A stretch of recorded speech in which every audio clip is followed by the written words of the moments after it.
Asher, ano ang nakikita ng Senado na magiging proseso sa pagpapalaya ng Pangulo kay Mary Jane Veloso? Kailangan dumaan sa parehong legal at diplomatikong proseso ang pagpapalaya kay Mary Jane Veloso. Ito ang inihayag ni Senate President Francis Cheese Escudero sa gitna ng panawagan ng pagbibigay ng executive clemency kay Veloso pag-uwi nito sa bansa mula sa piitan sa Indonesia.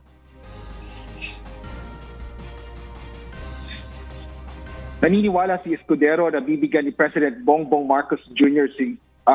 si Veloso ng executive clemency o pagpapalaya ng Pangulo. Ngunit nangangailangan anya ito ng karampatang kortesiya sa Indonesian government. Gayunman, sinabi ng mambabatas ng higit na mahalaga ngayon ay ang makauwi na sa Pilipinas si Veloso matapos ang 14 na taon na pagkakakulong sa Indonesia. Sinabi naman ni Senate President Pro Tempore Jinggoy Estrada na marapat na masusing repasuhin ang kaso ni Veloso.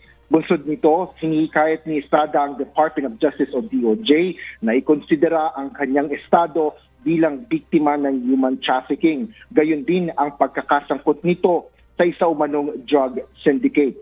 Dapat anyang tingnan ang maaaring pagbibigay kay Veloso ng kalayaan o pagpapababa ng sentensya bilang isang biktima at hindi kriminal.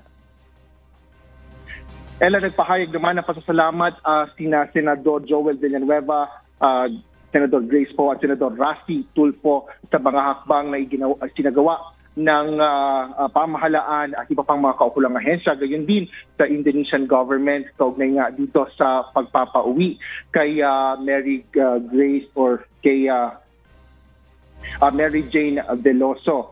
At sinabi din ng mga mambatas na tiniyak nila na ang patuloy na pagsuporta nila sa mga overseas Filipino workers sa pamamagitan niya ng pagpapasa ng mga batas at pag-aproba ng pondo sa mga kaukulang ahensya.